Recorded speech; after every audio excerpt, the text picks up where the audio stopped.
transition into tonight's message by putting up that question on the wall that we asked online. This week, we put this question on social media, actually these two questions on social media for men and women. And we asked the question to the guys. We said, what are you looking for in a relationship? And what do you think the opposite gender is looking for in a relationship? We also asked the same question of the women. What are you looking for in a relationship? And what do you think the opposite gender is looking for in a relationship? Boy, and I got to tell you, those were the most fun, interesting answers we received, man. One dude, I thought it was hilarious. One dude said something, the question was, what's he looking for? And he said,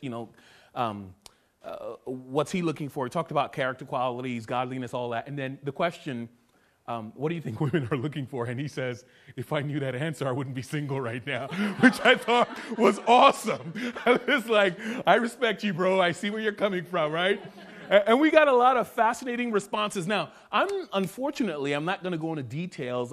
We asked that question so we would have some framework with which to put this message together. So I'm not going to go into all the details of the responses we received. I'll share a little bit of them as we go along. But here's what I want to say, though, that after compiling all the responses, and we got about 20 responses back, which I appreciate. Those of you guys who did answer online, thank you for that. That was very helpful. The conclusion we came up with is this, that men and women, though different, ultimately want the same big picture end goal in marriage. Though different, men and women ultimately want the same big picture and goal in marriage. So things like honesty in a relationship and love and commitment to Jesus was common in both male-female responses. Those were kind of the big picture things that they all agreed that we both want the same thing. However, what we concluded that was dissimilar is how both genders go about seeking those fulfillments in marriage. Are you with me so far? We want the same thing, but men and women go about looking for it differently.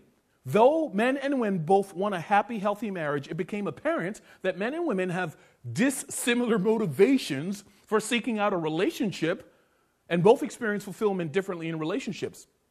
Now, the conclusion that we came up with is going to sound annoyingly obvious. Annoyingly obvious, but it's worth reiterating, and I'm going to say this because here's what I found to be true. In the heat of dating and courting and wondering if she's the one and if he's the one, in the heat of all that excitement, men and women tend to miss this obvious fact. And it's this. And I want y'all to say, before you get engaged, start dating, or get married, you need to let this click, and it's annoyingly obvious, but here it is. Men and women are fundamentally different. Ooh, big revelation, right? You're like, really, dude? This is what I came for? I could have found this on Google, right? It is so simple, but it's at the heart of many conflicts in marriage, or a lack of understanding of that obvious fact is often overlooked in marriage. And here's what I found it happens. I think men and women tend to meet each other and forget that they are different, and so they get married, or they get married, live in the same house, sleep in the same bed, share the same kitchen and bathroom every day for the rest of their lives, wondering, why don't we just get along? Why can't we get along? After all, we're in love. And we forget the most obvious fact that men and women are, say it with me, different. You know what? Even Jesus chimes in on this. In Matthew chapter 19, verse 4, Jesus says this. He says, haven't you read that in the beginning, the Creator made them male and female? Different. How many of you guys are like, okay, come on now, we got it. No, you don't got it. All right. It's at the heart. And I'll walk you through why that obvious fact is such a huge factor in marriage. Men and women created in the image of God, equal in His sight, but different in their role and in how they function. We're created different in every way. Some ways that men and women are different are obvious. Others are not so obvious. One of the most obvious differences between men and women is in our anatomical features, our physical structure, right? In fact, it's that anatomical difference that makes us attracted to one another, right? For example, if a group of single girls are talking and they're chatting, and a single guy walks in and joins that conversation, the dynamic changes in that group, doesn't it? Like, I'm trying to make the point here, some simple ways in which men and women are different. Group of girls are talking, handsome guy walks in, the dynamic in that group changes. First of all, every girl, just about every girl in that group becomes immediately self-conscious about how she looks and how she's being perceived. Ladies, am I off? Could you not? Okay, all right, thank you for agreeing with me. Because I actually called a couple of single girls to confirm everything I'm going to say tonight. All right? When a good-looking dude walks in the midst of a bunch of girls talking, they immediately become self-conscious about how they look, how they're being perceived by the guy. For some girls who are single and looking, the thought of, will he pick me, starts to maybe play like a broken record in the back of their minds. If at any point I'm off, ladies, throw something at me, please, okay? I will receive it with love. Secondly, and this one I actually had to call, a girl actually gave me an insight on this one. Secondly, in that group dynamic, the girls begin to analyze the guy to see whom he's paying the most attention to. They start watching, who's he giving the bulk of his attention? In a healthy group of girls, the rest of the girls, once they observe that he's zoned in on one of them, in a healthy group of girls, the rest of them might back up and let him flirt with her, might. In an unhealthy group, jealousy kicks in, and the flirting goes up a notch, and so they start doing one of these and one of those, right? Right? You kick up the flirting a notch, right?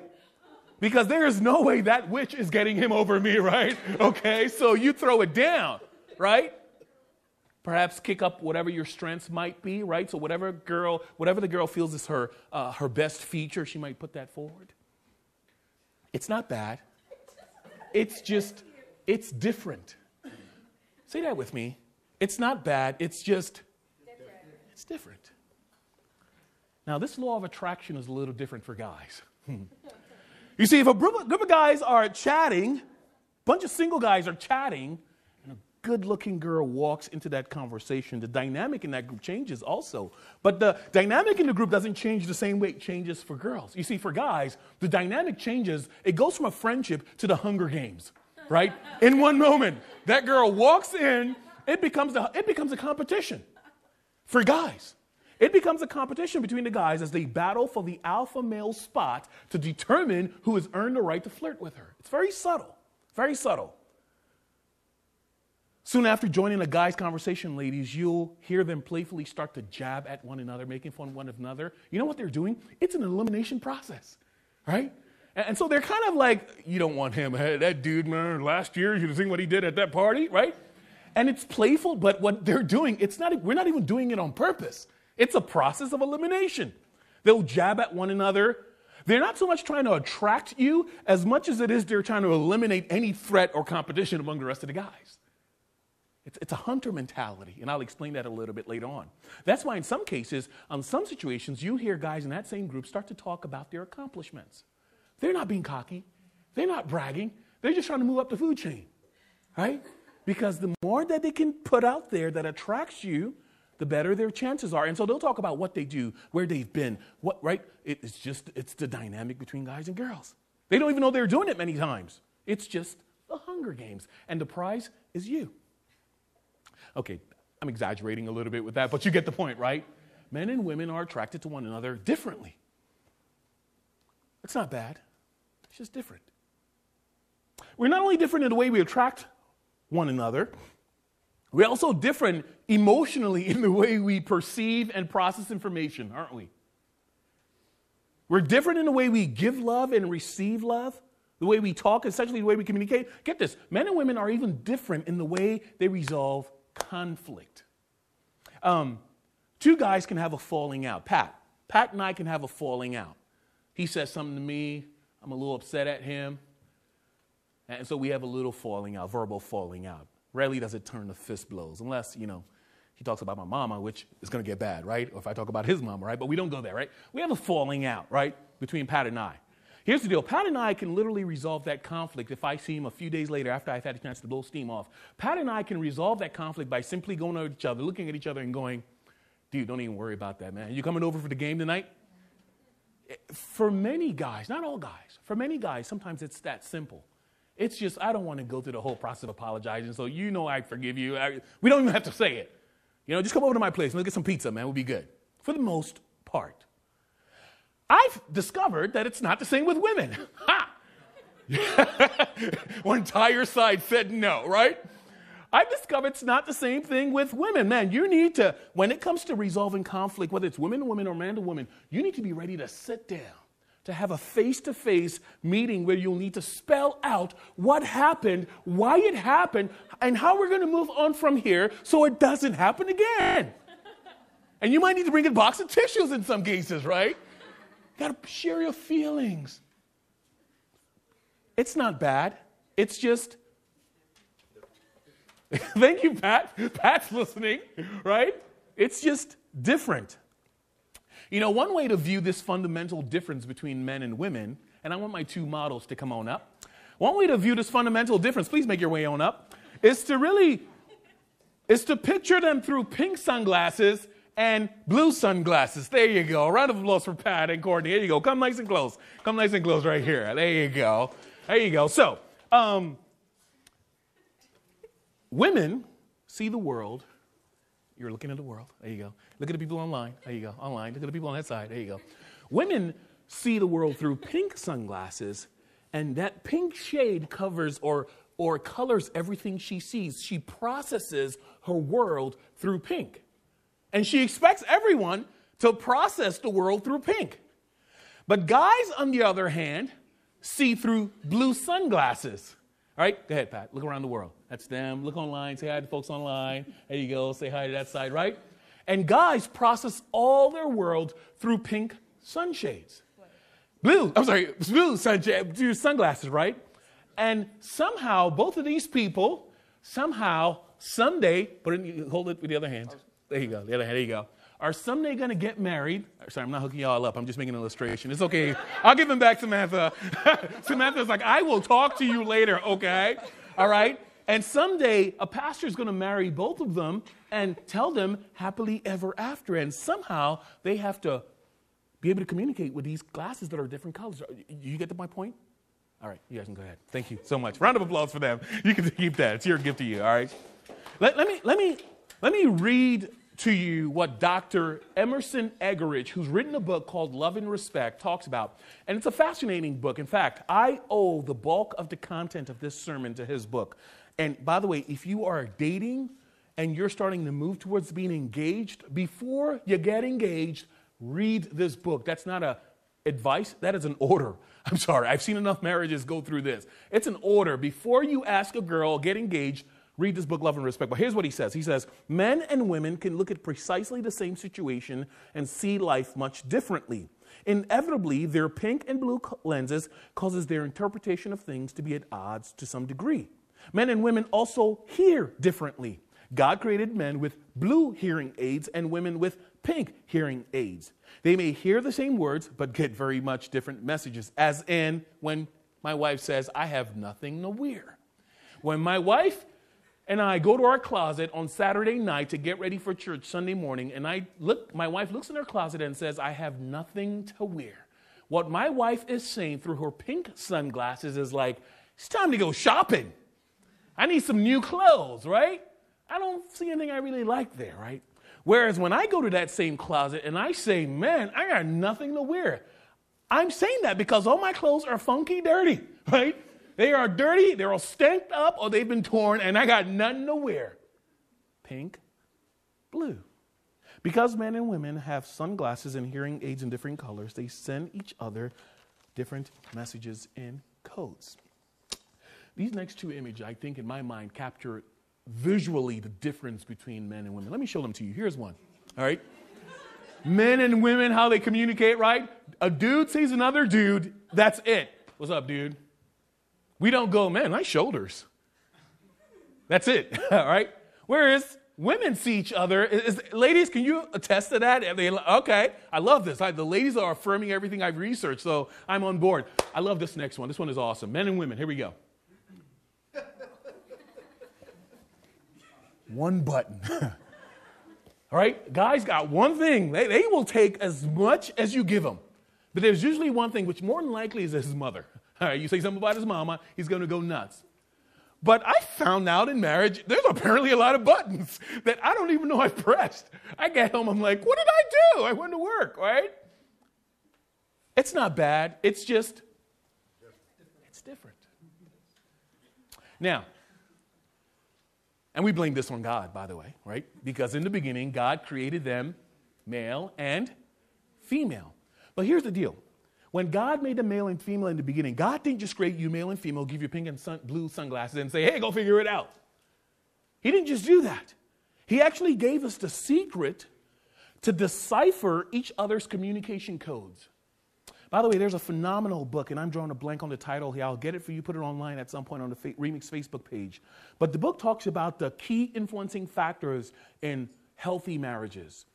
And they studied over 1,500 broken marriages, healthy marriages. And you know what the number one factor they say determines if a marriage will succeed or not? You know what it was? You want to take a guess? It's communication. I mean, you think about all the reasons for divorce. Fidelity or infidelity, finances, just all kinds of issues. But it ultimately comes down to communication. And so think about those pink and blue sunglasses, right? That's exactly what the book found out. Like, men are speaking in blue, women are hearing in pink. Women are speaking in pink, men are hearing in blue. And so they both move into the same house and want to live happily ever after. But God, in his graciousness, gave us the code. And so here's the key to bridging the communication gap and fundamental difference between men and women. And please, once again, I realize that I'm speaking to a room full of single people. Please do not throw this out. All right? Because love sometimes runs into you. Sometimes you don't go looking for your spouse. They just bump into you. And you very well might meet someone in the next few years that you really like and it feels right. And all your godly mentors in your life and your families and your pastors affirm that this person seems like God, and then you get married. You need to know this stuff before that day happens. And so here it is. Here's the fundamental difference, or here's how to bridge that communication gap. And here it is. Guys, you need to understand that the greatest need that your future wife will have is her desire to feel and know that she's unconditionally loved. And when I say love, don't think sex, don't think hugs, don't think cuddle. I want you to think sacrifice. I'm serious. I want you to think sacrifice. By the way, did you know that love is not romantic? Right? I know I just messed up some of you guys' lives right now. Love is not romantic. There is nothing romantic about love because the nature of love, is that part of it? Yeah, okay, I'm exaggerating a little bit. But the idea of love, it's sacrifice. Love cost you something. And I'll get on that a little bit later on. But the greatest need, guys, are you listening, fellas? Please look at me. All of you guys, look at me. The greatest need that your future wife, or let's start it simply, your future girlfriend who will become your fiance, who will become your wife, who will become the mother of your children, the greatest need in her life, her desire will be that you unconditionally love her. Ladies, the guy who's in a few years going to become your boyfriend and then your fiance and then your husband and then the father of your children whom you're going to grow old with, his most desperate need in your life is that you would respect him unconditionally. Now, that's hard to hear, right? And when I say unconditional love, we're like, well, yeah, Jesus, of course. But when I say unconditional respect, we have no framework for it because we've been taught that how do you get respect? You earn it. But love, somehow we expect unconditional love, and I'll walk you through that, unconditional respect.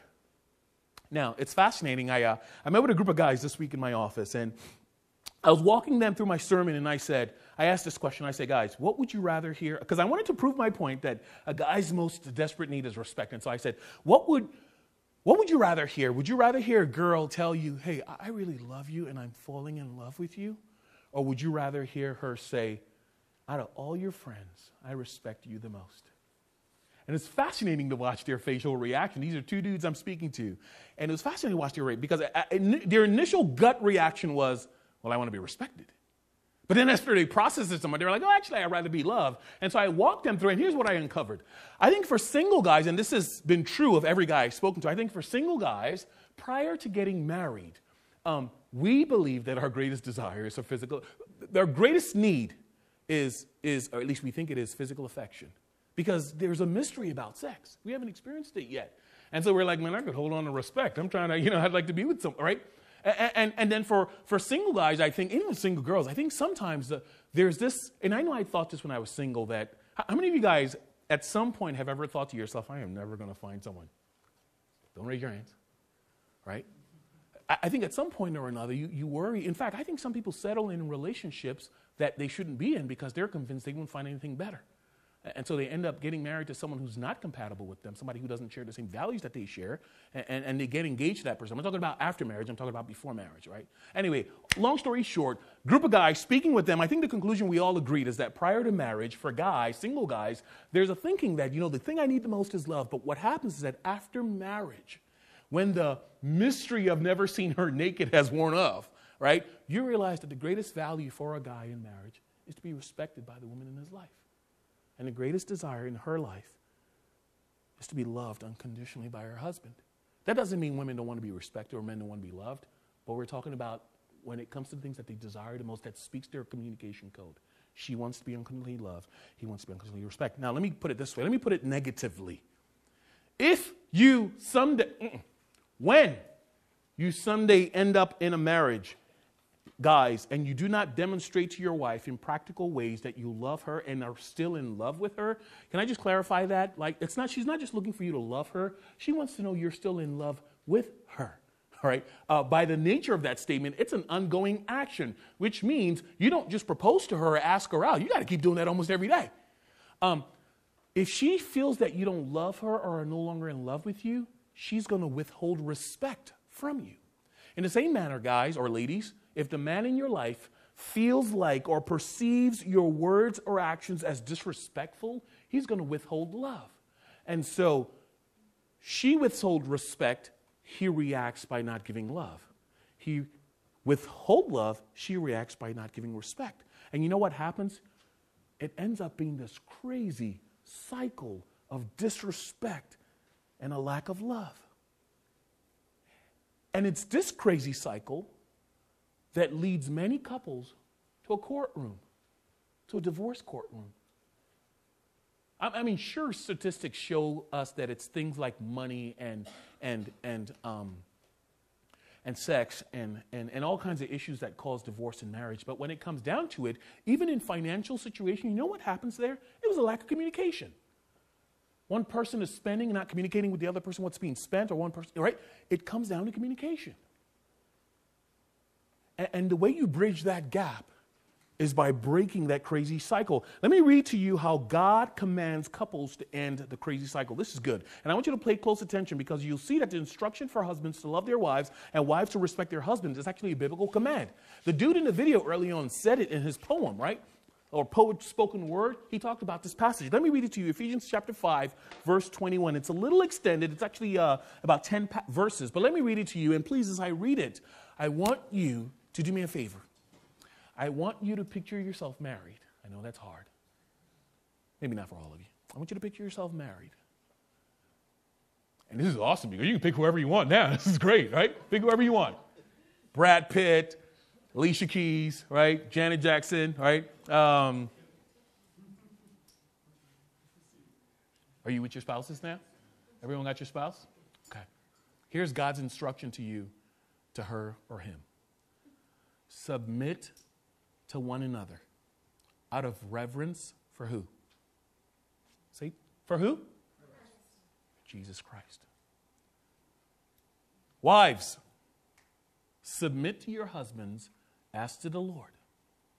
For the husband is the head of the wife, as Christ is the head of the church, his body, of which he is the Savior. Now, as Christ, or as the church submits to Christ, so also wives should submit to their husbands in everything. Guys, you got the girl's picture in your head? Here it is. Husbands, love your wives, just as Jesus Christ loved the church and gave himself up for her. Nothing romantic about that. That was painful. He gave himself up for her to make her holy, cleansing her by the washing with water through the word, and to present her to himself as a radiant church without stain, wrinkle, or any blemish, but holy and blameless. I'll explain that to you in a minute, guys. It'll make so much sense. Verse 28, in this same way, husbands ought to love their wives as Christ loves the church. Ought to love their wife as their own bodies. He who loves his wife loves himself. After all, no one ever hated his own body, but he feeds and cares for it just as Christ does the church. So you should treat your wife better than you treat your body. For this reason, a man will leave his father and his mother and be united to his wife, and the two will become one flesh. There's a profound mystery here. Paul says, I'm talking about Christ and the church. However, each one of you must also love his wife as he loves himself, and the wife must respect her husband.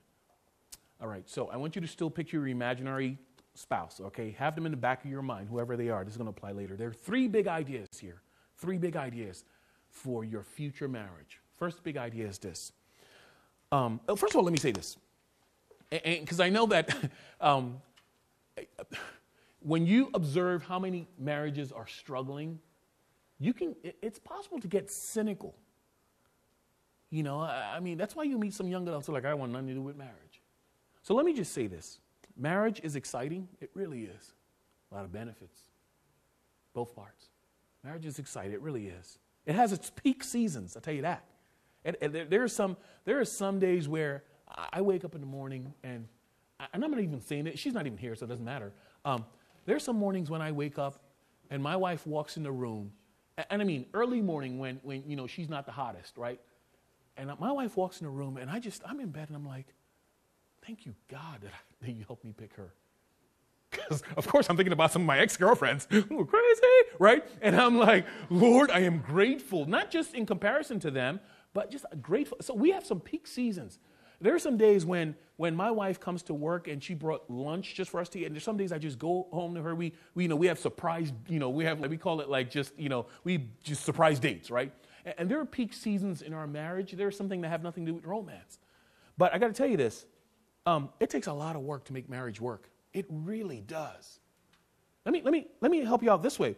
What came easily and naturally during dating is going to take a lot more intentionality in marriage. Can I say this? Dating is easy. Barry, can you attest to that? Amen. Dating is super easy. It is fun. Marriage is work. I mean, how many couples have you known who, when they were dating, man, it was annoying because they couldn't keep their hands off each other. You guys are awesome. Don't worry. I feel like I looked at you guys. It wasn't you guys, but how many couples have you known when they were dating? They were just like everywhere. It was so annoying. And then they get married, and he or she never shows up to church with him anymore. Right? Dating is easy. Marriage is work. It's rewarding, but it's work. And so I need to give you that as a background. Having said that, here it is. Your ability to love and respect one another unconditionally has to be built on a mutual foundation of submission. A mutual submission to Jesus Christ. Did y'all hear that? Let me clarify a little further. When I say your marriage should be built on a mutual submission to Jesus Christ, I'm not talking about dating someone who calls himself a Christian. That's the worst thing you can do. Oh, we're both Christians. Bull crap. You want to find someone, first of all, you want to be someone whose life is submitted to Jesus Christ. Will you fail sometimes? Yeah, but you need to have a spirit of submission in your life. And then when you find someone, you need to find someone who is also submitted to Jesus Christ. Don't overlook that because they look so good. Right? Sometimes we compromise. We're like, man, they don't really love Jesus that much, but she's so hot.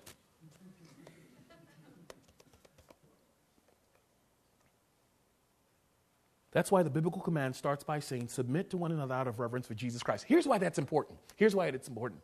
It's important that you both have a mutual submission to Jesus Christ because there will be many times in your marriage, and I found this out, there will be many times in your marriage when you will want to say and do things to him or say and do things to her that is completely ungodly. And right before you want to do those things, Jesus Christ will speak to you and say, don't do it. If you have developed a lifestyle of submitting to Jesus Christ in marriage, when you're about to go loco on your spouse, in those moments, because you've trained yourself as a single person to submit to Jesus Christ, for the most part, that doesn't mean you won't have conflicts, but it means that when there's conflict, you submit to Jesus Christ. Because Jesus will tell you not to do things in your marriage, and he'll tell you to do certain things in your marriage. And you can either submit to it or not submit to it. Here's the worst part. Oftentimes, some couples get married where one couple submits to Jesus Christ on an ongoing basis, but they have committed their lives to somebody who's not submitted to Jesus Christ. And so a conflict happens in a marriage, and you're submitting to Jesus Christ, saying, okay, I'm going to honor you, I'm going to respect him, but they're not reciprocating that same submission to Jesus Christ. Hence why your marriage should be built on a mutual submission to Jesus Christ. There have been times in my marriage when I've said things, no, actually that's not true because I really haven't. There have been times in my marriage with my wife where I have gotten on her nerves. Yay, pastor makes his wife angry. Whoa. Gotten on her nerves. And I've seen this practically submission to Jesus Christ where if she went nuts on me in that moment, she had every right to. And I've just seen her kind of walk away from me. And because I'm a conversationist, I'm a preacher, I want to go talk with her. She's like, you need to just kind of back off right now. Just give me a little bit, which is usually my cue to go hide in the kitchen, get some hot wings in the fridge or something. Or usually I just sit in the kitchen like, okay, how long will this take, right? And honestly, the same thing on my part too. There have been times when she might have said something a certain way, and I want to go off on her. And Jesus speaks to my heart and says, don't go there. And can I just be honest? There are some times when we don't listen to Jesus, and it turns ugly. My wife and I have some bad arguments. You see us smiling Sunday morning. We have some days where, there have been times where it's spilled over into a Sunday morning. It's not always pretty. Matter of fact, if you meet a married couple who's never fought, they're a fraud. Anyway, I'll leave that alone. In order to give your marriage the best chance, your relationship must be built on a foundation of mutual submission to Jesus Christ. That's the first idea. Second big idea is for the ladies. Ladies, this is you. So here's what the Bible says to you, ladies. God says, when that guy comes into your life, your Prince Charming, and he sweeps you off your feet, and man, ladies, it's going to feel like a tornado hit you because, man, you're going to be so in love with this guy, you're not going to be able to think straight for the most part. Everything he says. There's a married friend of ours. It's funny because she says when her and her husband were dating, she used to like his. There was something about his body odor. It wasn't bad. She said she just loved his natural smell that he gave on, and she called my wife. She's like, all right, this is cool. She's like, he will take a shower. The thing that what came naturally and easily, that was fun during dating, was all of a sudden very hard during marriage. And so, ladies, when that guy comes, I don't even know why I shared that. I forget why I shared it. But when that guy sweeps you off your feet and you give yourself fully to him, from the moment you're pronounced husband and wife, ladies, please listen to this. The Bible says you are to submit to him in the manner that the church submits to Jesus Christ. Please take a moment and let that sink in. I know the word submit carries a negative connotation, and some of you might hear that. And by the way, this is not saying submit to every man. Can we be clear on that, ladies? This is not asking you to submit to every man. It's saying the husband that God places in your life. And when it talks about submission, it's talking about not It's not saying you become a slave to him. That's not what it's saying. You know what it means to submit? It really carries the idea of putting yourself under his protection. In so doing, you give him your full trust and respect. In some sense, you're saying to him, I trust my life to you. You're submitting to him. It's not becoming his slave or a housewife. It's you saying, I'm going to give myself body and soul to you, trusting that you're going to love me. Ladies, I know that every Hallmark card and every romantic novel and every chick flick you've watched tells you that the way to win yourself or win his heart is through a good meal or some good loving bull crap, okay? The way to win his affection is respect, to respect him.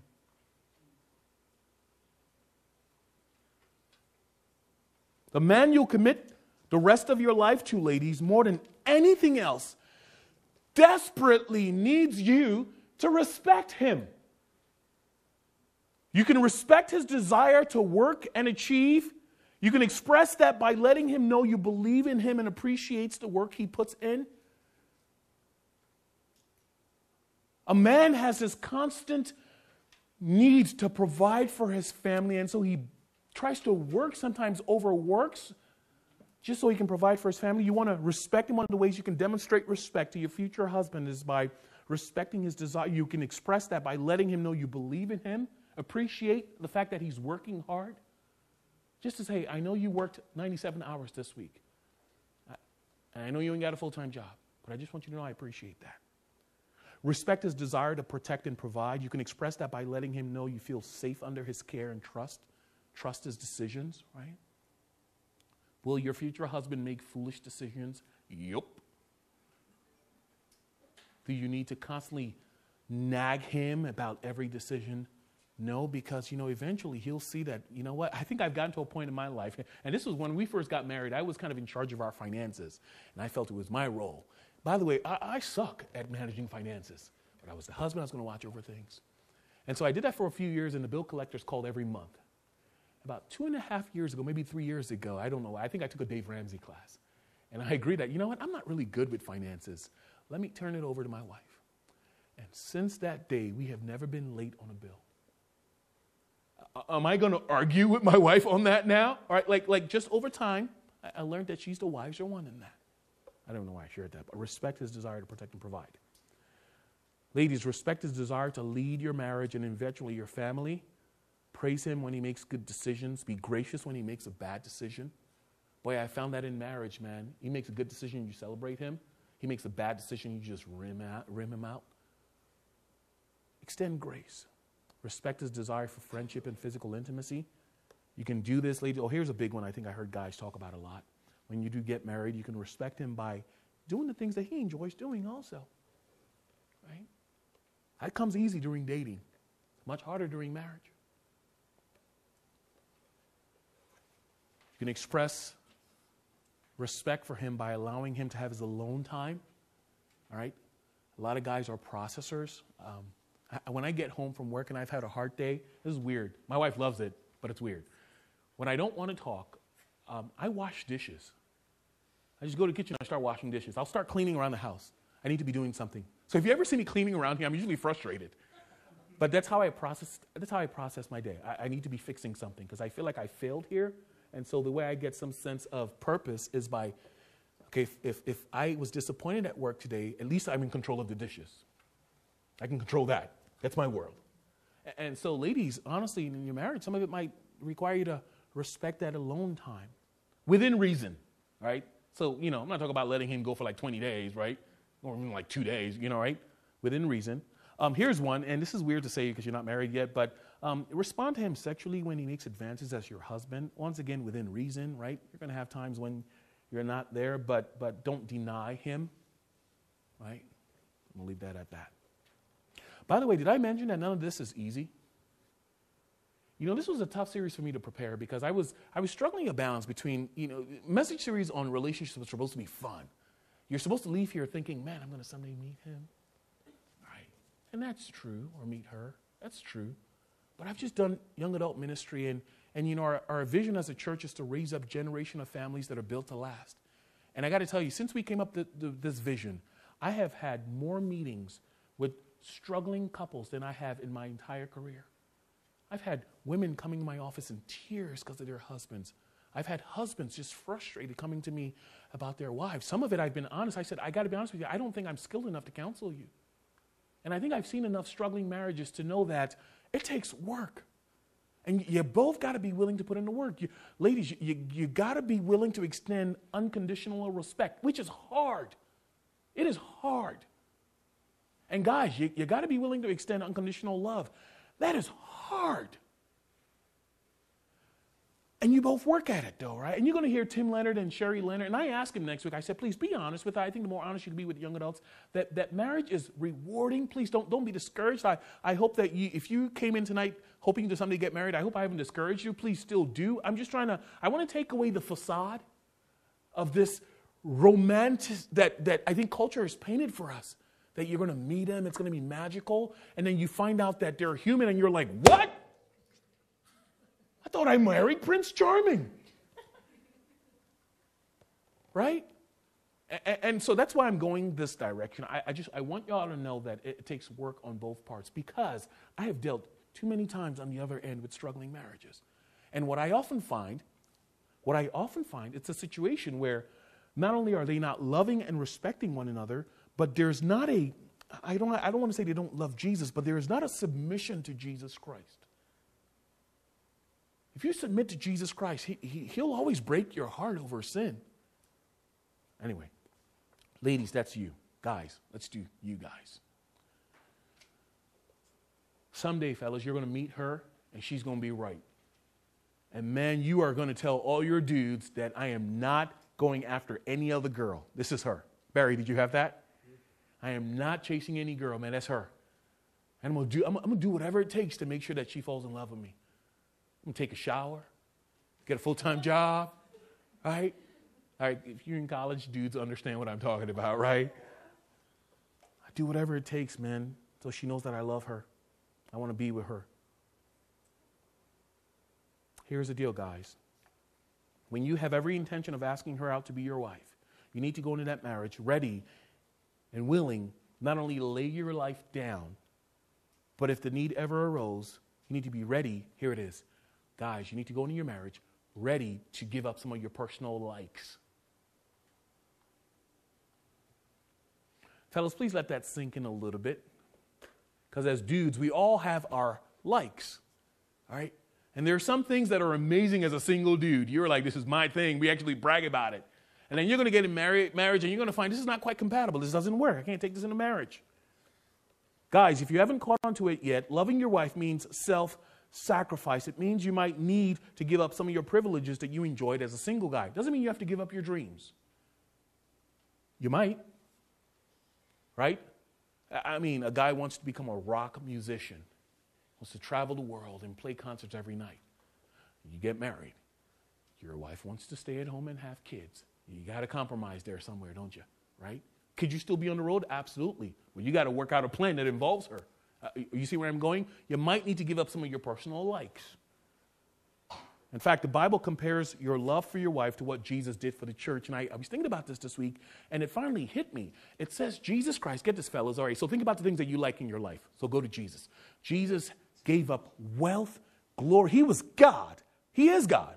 Sitting on the throne, he gave that up, came to earth, lived the life of a lowly servant, lived a humble life, suffered for our sake, died on the cross, and in his death, he covered all our sins so that when you and I put our faith in Jesus Christ, the Bible says the blood of Christ covers us. So that, get this, for those of you who've trusted in Jesus Christ, here's what the death and life of Christ implies for you. It means that when you Sunday stand before God, your sin will never appear. Not only your sins from before you were saved, but the sins you haven't even committed yet. It's a profound thought. In fact, Scripture says Jesus Christ, get this, when you stand before God, if you were to stand before God as you are, you would appear stained, wrinkles, dirt, sin. But somehow Jesus covers us so much so that when you stand before God, and I always say this, and people always like, well, someday. Here's the fact of the matter. Someday will be today. But because of Christ, when you stand before God, Scripture says Jesus Christ presents you as radiant. I love the picture. He says, you're like a bride. I know, guys, this doesn't work for you, but if you've been to weddings before and you see a bride walking down the aisle, that'll move any guy to tears. And in some sense, Jesus says that's the picture of you when you stand before God. And I know most of us are like, really? Not with the stuff I've done. Jesus says, yes, in spite of the stuff you've done, I will present you radiant before my Father. And then get this, it says that's the same way that husbands should love their wives. So here's what that means. Guys, that means that the level of love God is calling you to show your future wife is not just about flowers. It's not just about a box of chocolate or date night on Free Movie Tuesdays or Valentine's Day. God says you ought to do, get this, fellas, you ought to do whatever it takes so that your wife is radiant. If your wife goes out in public every day, not cleanliness, but just radiance, demeanor, and there's this brokenness and sorrow. Now, some of that might be her own baggage, but the Bible says you should love her in such a way that when she stands before others, she is radiant. That takes a lot of work. Once again, the goal of tonight's message, I want to rip off whatever facade you have about marriage. I want to destroy that thing and just crunch it. And you're like, really? Because you found yours, you can do that to us? No, I'm just talking from experience. So, fellas, here's what it means. Loving her, your future wife, means that even though you're a man of few words, and a lot of you guys are, you're not big communicators. Even though you're a man of few words, loving her means you need to learn how to express what it is you're thinking so that she knows what you're thinking. You got to learn how to communicate. I know for a lot of us guys, we can say a lot by just, Eric and I see each other. What's up, dude? How's your week? Good? Cool. And that's good enough for he and I, right? We said everything we need to know about each other there, right? That doesn't work for your future wife. When I first got married, I would go to work and I would tell my wife, I would come back from home and my wife she would ask, hey, babe, how was your day? I was awesome, babe, thank you. And the first few weeks, it was funny because every time I said that, she kind of shut down a little bit, and I never understood that. And finally she said, when I ask you how your day was, I really mean it. I'm like, okay, what do you want me to say? She's like, I want you to tell me how your day went. Okay. She's like, actually, I want to hear what happened. I'm like, really? I got to tell you my whole day? And it's just like, I've been a single guy living for almost 15 years on my own. I don't talk to anyone when I get home. It's me and my TV station, right? All of a sudden, I found out that to make marriage work, I need to learn how to talk.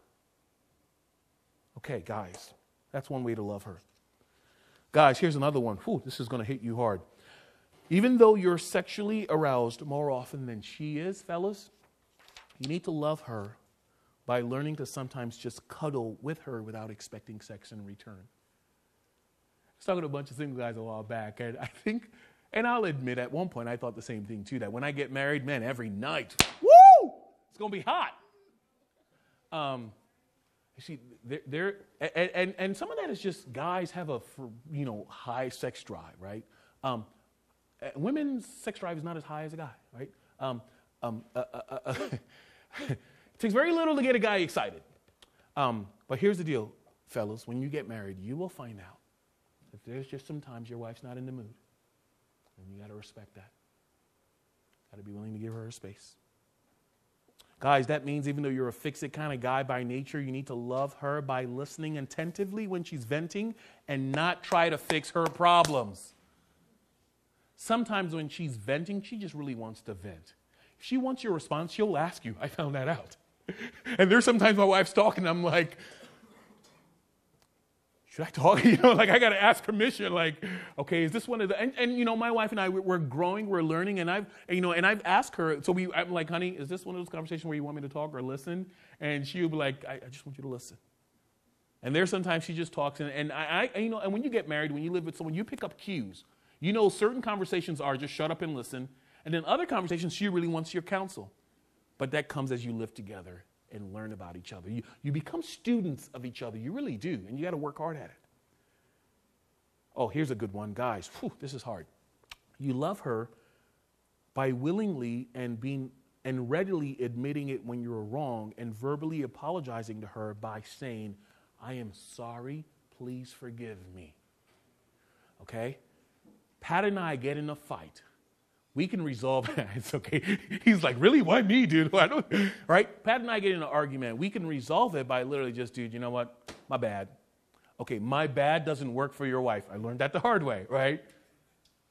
You got to be able to say, I'm sorry. You love her by respecting her desire for you to sever the umbilical cord between you and your parents, which means when you get married, it's you and your wife who make decisions now, not you, your wife, and your parents. Cut the umbilical cord. Become your own man, fellas. It means that you never put her down in public or you never speak lowly of her in public in presence of others. You can disagree all you want, but keep it in the house. Loving her means that, oh, here we go. Guys, you got to be spontaneously romantic. This comes easy during dating, right? Marriage, it takes work. And in case you're like, oh, I'm not that romantic, ever heard of Google? Bing? Right? You got to be spontaneously romantic. And boy, I tell you, when kids enter in the picture, that gets harder. But some days you just got to find stuff. Google.com, it works every time. That fails, go on YouTube. Last but not least, guys, you got to be willing to sacrifice your personal preferences so that you and her can build something completely new. Did I mention this is not easy? How many of you guys don't want to get married anymore after this message? You're married already, Lisa. You can't. The one married person is like, what? Right? When your wife, your future wife, knows she is unconditionally loved by the man God's blessed her, she'll respect you. And when he knows that he's unconditionally loved, he'll love you. It's the energizing cycle. Now, I'm done with this message. Here's what I was thinking when I was preparing it. I'm speaking to a room full of single people about marriage, and that's great to know for the future, but I always want to give you something practical. And so I'm going to end this time together with giving you something practical you can start doing tomorrow, single guys and single girls. So let's start with the ladies, right? The command for you from scriptures is to respect your future husbands. What can you do practically today to prepare for that day? Here it is.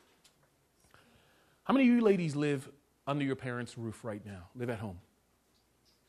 All right, the bulk of you guys, okay. If you still live at home, here it is. Begin showing your parents unconditional respect. If you don't live at home and they're still alive, close enough. Begin showing your parents unconditional respect. That means you don't talk back rudely to them, because you're 20-something now and you can talk back to them. That means you don't mouth off to them. That means you don't treat mom, especially ladies, you don't treat mom as if she's your Facebook friend. Mom is mom. Mom's an authority figure in your life that God has entrusted over you, ladies. You respect her. You honor her. And so one of the things you could do is not to talk back rudely. Don't mouth off at her when they speak about matters that concern you. That means, here it is, here's another one, ladies, you take some time, you contribute to the upkeep of the house. You don't just eat her food or his food. You got a job? Out of your own free accord, give something. You're honoring them to say, I know you haven't asked me for this, but you know, I'm going to, out of my own free, I'm going to do this. Oh, that means you're respectful of whatever rule it is they have about their house, what's permissible and not permissible in the house. Because I know a lot of us might think that we're adults now, but you're still under their roof. And even if you're not, extend them honor. Here's the deal, ladies. Without being aware of it, you're preparing for marriage. Respecting your parents is a great preparation for marriage. By the way, guys, here's a good one. Pay attention to how women treat the girl you're attracted to. Pay attention to how she treats her mom and her sisters and her dad. Because get this, the same way she relates to her parents is going to be the same way she's going to relate to you. Does she mouth off to dad? Mouth off to mom? She disrespectful to grandparents? She's going to show the same thing to you. So ladies, respect your parents. Start practicing for marriage now. Can you handle it? All right, cool. Guys, let's talk to you. Matter of fact, that other point I made applies to you. I have a personal... I'm not going to go there. I'll leave it alone. because I think I've given you guys a lot tonight. So let me do this. Oh, you put it up already. Okay, that's fine. Guys, become hunters and shepherds. Oh, I had so much fun with this one, coming up with this one. You guys, listen, you got to become hunters and shepherds. Let me walk you through what I mean. First of all, let's talk about you being a hunter, guys. Here's what it means. Being a hunter means you need to get up every day and hunt. If we were in the olden days, you don't get up in your cave, stretch, and turn the other way. You get up in your cave, you go out, find an animal, kill it, drag it back, clean it, cook it, serve it. Here's what it means for you guys. It means that as a hunter, you should be hunting for a career, not just a job. It means that as a hunter, don't just be taking classes. Get a degree.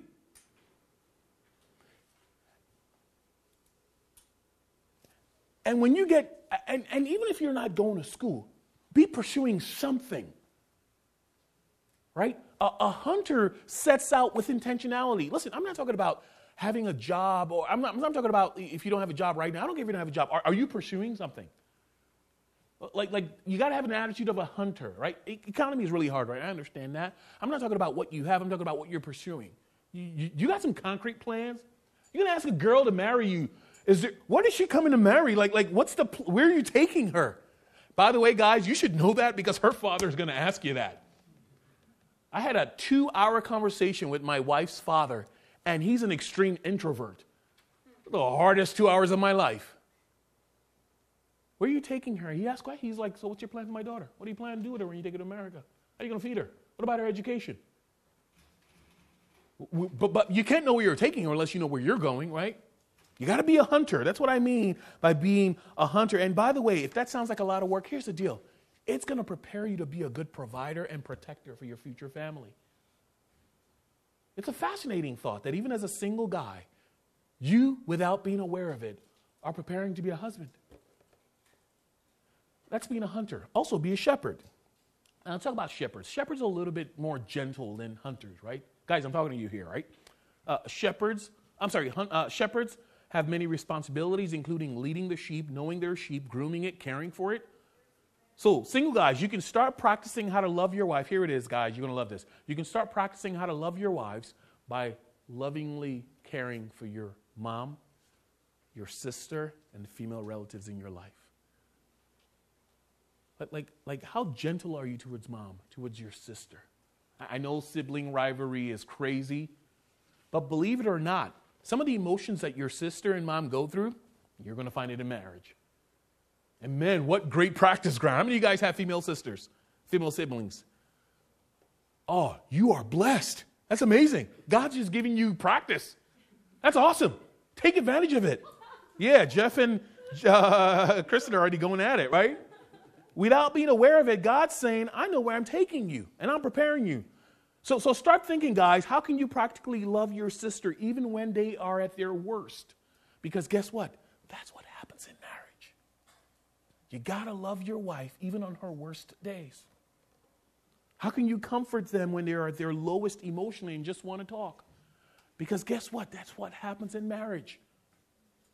You won't always come home after work to a romantic dinner table with your wife in lingerie waiting for you. Rarely, if ever, happens. The movie lied to you. You're going to come home. She's going to be tired. There's going to be dishes in the sink. Because she's been at work all day and she's tired just as you are. But where do you learn to live with people like that? Right now with your siblings, guys. By the way, 9 times out of 10, the way you treat those female relatives in your life is how you're going to treat your future wife. So ladies, you're going to marry a guy has asked you to marry him. Do not marry him until you've gone to his house, maybe spent a weekend, maybe they have some extra rooms, spend some significant amount of time with him, and watch how he relates to mom and dad. Is he attached to them? Is there still an uncut umbilical cord? That's a hint that when you get married, he's still going to be attached to them. Ladies, does he consult mom in every single decision he makes? Does he need your approval for every single decision he makes? Because if that's true, when you get married, he's going to ask mom about every single decision. Is he respectful to them? Is he abusive of his mom, his siblings? He's going to treat you the same way. Guys, here's a good one. Here's a good way to let God mold your heart in preparation to be a husband. You ready for this? It's good.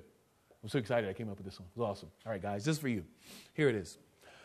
I challenge you to find a family friend or a friend or a family who loves and trusts you and offer to babysit for them. I know that generally most families would prefer a girl to babysit the family, but might I challenge you guys, you want to get ready to be a husband? You want to learn how to love someone when they cannot return it? Guys, offer to babysit someone. And find the little annoying devilish toddlers too, those ones. Get those ones. Or maybe not, just find teenagers, that's fine. Babysit a couple of times. Because nothing will teach you how to be a caring person. Especially for you fellas, how to really give love until you've been with people. Now, these all guaranteed? Absolutely not. You got to work hard at it. These might sound really hard or even like nuisance imposition on your schedules. But guys and girls, these are some of the wiser ways to get ahead. And might I add also, can I say this for those of you guys who heard me tonight and perhaps considering not doing it, or perhaps you want to do it, there is something to be said for God entrusting you with a spouse if he knows that you're faithful with the people he's placed in your life. I'm not saying if you do all these things, God's going to bring your spouse into your life. But I know God's a faithful God, and he rewards faithfulness. And I think there's something to be said, especially if you were at that stage where you actually want to be in a relationship. There's something to be said to demonstrate by faith. Like by faith, guys or girls, you come to God and you say, Lord, you know what? I'm ready for that relationship. And so, Lord, I'm going to start, and you're not imposing on God, but you're saying, God, I'm going to start getting ready. I'm going to start getting ready. I'm going to start getting ready by being intentionally respectful to mom and dad at home. Being a part of their family, contributing to what's happening at home. You can start preparing, showing God that you're ready by saying, God, I'm going to sever that umbilical cord. I'm going to start pursuing a career. And now that's the heaven part. There's something to be said for when you start doing those things, you just become more attractive, right? There's something to be said for a single guy who loves Jesus, who's got a job.